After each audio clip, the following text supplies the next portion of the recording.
Good morning, class. This is Mohammad Moeed. Today, we are here for chapter number 4, rational numbers. So today, we are going to discuss about rational numbers. Before starting this, first of all, we have to discuss about numbers. You have learned these type of numbers in previous classes. So which type of numbers they are? They are natural numbers. Second, if natural number includes 0, then this type of number is known as whole numbers. Similarly, if we having whole numbers either negative or in the positive form are known as integers, just like 0, -1, -2, 5, 7, -8 and so on.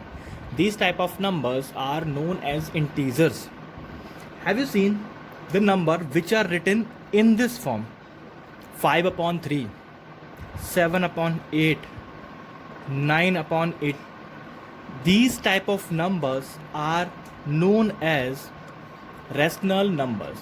So the definition of the rational numbers is when the number is written in the form of p upon q, where p and q are integers, means जो यहाँ पे p और q की value होगी वो क्या होगी? Integers हो गए. अब इंटीजर्स क्या है जो हम पढ़ चुके हैं? All positive and negative whole numbers are known as integers and q is not equals to 0. q की वैल्यू यहाँ पर 0 नहीं होगी. तो these type of numbers are known as rational numbers. So today we are going to discuss about these type of numbers. Now we are going to discuss about some properties of rational numbers. Number 1, closure property. In the closure property, when two rational numbers are there and we have to add them, the result will also rational. Like 1 upon 2 plus 1 upon 3 equals to, the LCM will be 6. Here 3 plus 2 means 5 upon 6. These type of number is known as rational numbers. Second property, commutative.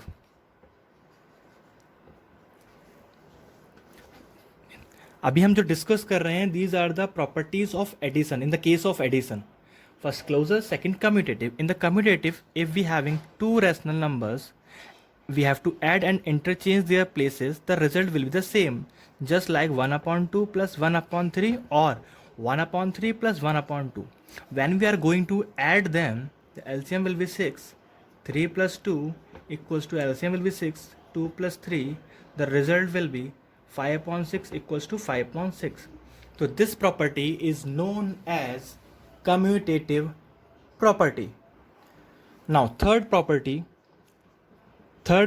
is that associative property. In the associative property, when we having three rational numbers, we have to add in this order. In this case, first of all, we have to add these two and add from this, and in this case, first of all, we have to add these two. After that, we have to add the third. The result will be the same in both the cases, just like this. 1 upon 2, 1 upon 3, 2 upon 3 equals to 1 upon 2, 1 upon 3, 2 upon 3. Put in the bracket. First of all, these two are in the bracket and these two are in the bracket. पहले हम इसको solve करेंगे, फिर इसमें add करेंगे, इसमें इसको add करेंगे, फिर इसको सॉल्व करेंगे. तो result will be the same in both the cases. हम इसको ऐड कर लेते हैं. 3 विल बी द LCM. तो जस्ट ऐड डायरेक्टली, हम इसको डायरेक्टली ऐड कर देंगे like this. Equals to, here will be the LCM 6, 3 plus 2 plus 2 upon 3. ये आपका आ जाएगा 1 upon 2 plus 3 upon 3 equals to 5 upon 6 plus 2 upon 3. Now take the LCM here. 6 is the LCM, 3 plus 6 equals to 6 is the LCM, 5 plus 4. So 9 upon 6 equals to 9 upon 6. In both the cases, the result will same. That it means this property is also applicable in the case of addition. This property is known as associative property in addition in the case of rational numbers. Now we are going to discuss about the positive rational numbers. What are positive rational numbers? Positive rational numbers are known as the numbers which are written in the form of positive, just like this. Simple number, अगर ऐसा number लिखा है तो ये positive form में नहीं है. अगर इसके आगे कोई साइन लगा है प्लस में या फिर कोई साइन नहीं लगा है तो उसको हम पॉजिटिव फॉर्म मानते हैं. तो this type of number is known as positive rational number. अब बात करते हैं नेगेटिव रैशनल नंबर्स की. When a number a negative sign is written before the number is known as negative rational numbers. Now अब आता है equivalent of rational number. What is the meaning of that word equivalent? When equivalent,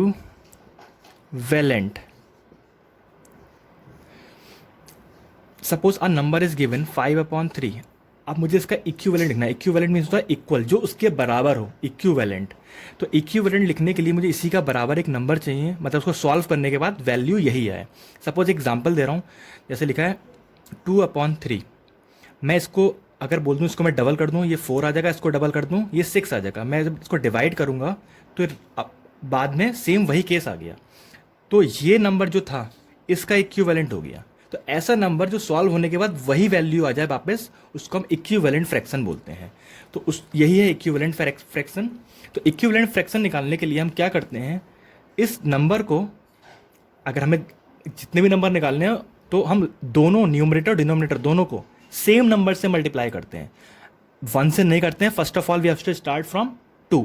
1 से करूँगा तो वही number आ जाएगा, तो नहीं माना जाएगा. तो अब मैं 2 से मल्टीप्लाई करता हूँ. 10/6. मुझे और चाहिए इसके इक्विवेलेंट, तो मैं 3 से कर दूंगा. 15/9. और मुझे चाहिए इसके इक्विवेलेंट, तो मैं 4 से कर दूंगा.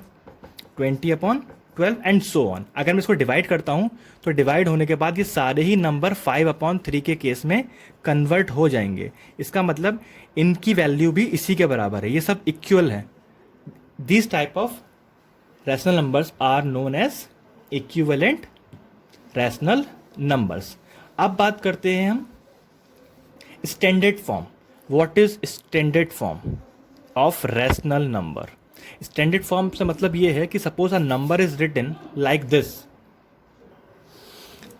Suppose a number 5/10. अब ये स्टैंडर्ड फॉर्म में है या नहीं? आप कहेंगे P/Q की फॉर्म में है, स्टैंडर्ड फॉर्म में है. तो the way of standard form is right कि we have to write the number in simplest form, least form. अगर ये डिवाइड हो रहे हैं दोनों सेम नंबर से, then we have to divide it just like this. 5/3 5/2. तो 3/2 इज द स्टैंडर्ड फॉर्म. ये स्टैंडर्ड फॉर्म इसलिए नहीं थी क्योंकि ये डिवाइड हो रहा है, इन दोनों में एक कॉमन नंबर था. एक और एग्जांपल देता हूँ मैं आपको. 15/25. ये दोनों 5 से डिवाइड हो रहे हैं. 5/3 5/5. तो 3/5. One more example is there. 18/15. अगर मैं इनको डिवाइड करूं तो both the numbers are divisible by 3. ये 6 से जाएगा, ये 3/6 3/5. तो 6/5 is known as standard form. तो इसको स्टैंडर्ड फॉर्म बोलते हैं. हमारे पास क्वेश्चन आता है कि find the number which are written in the standard form. Which आप इसमें से कौन से नंबर स्टैंडर्ड फॉर्म में लिखे हुए हैं, या फिर if it is not in the standard form then you have to convert into standard form. Suppose मेरे पास नंबर है 5/7. अगर क्वेश्चन आएगा कि स्टैंडर्ड फॉर्म में है तो बताइए कौन सा है, नहीं है तो स्टैंडर्ड फॉर्म में कन्वर्ट करिए. तो मैं आपको 4-5 एग्जांपल देख के करा रहा हूँ यहाँ पर. देखिए इस तरीके से. अब ये और डिवाइड नहीं हो रहा, दोनों में कोई नंबर कॉमन नहीं है. इट मीन्स ये ऑलरेडी स्टैंडर्ड फॉर्म में है. अब ये दोनों नंबर 3 से डिवाइड हो रहे हैं. इट मीन्स ये स्टैंडर्ड फॉर्म में नहीं था, अब मैंने इसको स्टैंडर्ड फॉर्म में कन्वर्ट कर दिया है. एक तो ये वे होता है. ये दूसरा वे होता है स्टैंडर्ड फॉर्म में कन्वर्ट करने का. If the number is written like this. इसमें क्या होता है, जो नेगेटिव साइन होता है हमेशा स्टैंडर्ड फॉर्म में या तो आप ऊपर वाले नंबर के साथ लगाइए, अदरवाइज आप इस तरीके से लगाइए. 5/7 और बीच में माइनस का साइन आई है, तो दोनों में से कहीं भी लगा सकते हैं, यहां पर भी और यहां पर भी। ऐसे फॉर्म को हम बोलते हैं स्टैंडर्ड फॉर्म। कभी भी डिनोमिनेटर में नेगेटिव साइन नहीं होगा, आपको ये ध्यान रखना, कभी भी q की वैल्यू नेगेटिव फॉर्म में नहीं होगी। ठीक है, न्यूमरेटर नेगेटिव में लिखेंगे आप, या मतलब p की वैल्यू नेगेटिव में लिख सकते हैं, या फिर पूरे नंबर के सामने आप नेगेटिव लगा दें। इसको आप नेगेटिव में इंक्लूड नहीं करेंगे। अगर आपको अलग अलग करना पड़े तो आपको खाली इसको ही नेगेटिव फॉर्म में दिखाना पड़ेगा, ना ही इसको। क्लियर हो गया इतनी बात? ठीक है, अब देख लेते हैं addition of rational numbers. Suppose a number is written here 5/2 plus 3/7। मैं कुछ एग्जांपल देता हूँ जिसके डिनोमिनेटर सेम होते हैं, जिसमें नहीं होते हैं। आपको दोनों तरीके का मैं करा देता हूँ। एक 2/3 लिया, एक मैंने 1/3 लिया। एक तो केस ये होता है जब डिनोमिनेटर सेम होते हैं, तो 2/3। जब मैं एलसीएम लूंगा तो दोनों ही केस में एलसीएम सेम आएगा। क्यों? क्योंकि डिनोमिनेटर सेम था। जब सेम डिनोमिनेटर होता है तो we have to directly add these numbers. तो ये 3/3। If these two are divisible to each other, तो आप डिवाइड करेंगे, अदरवाइज हमारा वही आंसर आ जाएगा। तो 1/1 आ गया, इट मीन्स 1। एक तो वे ये होता है। एक इस टाइप का होता है जब दोनों का डिनोमिनेटर डिफरेंट होता है, तब आपको एलसीएम लेना पड़ेगा। तो एलसीएम ऑफ 2 and 3 ये आएगा 6, तो मतलब 6 एलसीएम हो गया। अब मैं इसकी मल्टीप्लाई करूंगा, 2 एज इट इज आ जाएगा, 3 2 जा तो 2 से मल्टीप्लाई करूंगा, प्लस 1 एज इट इज ऊपर आ जाएगा।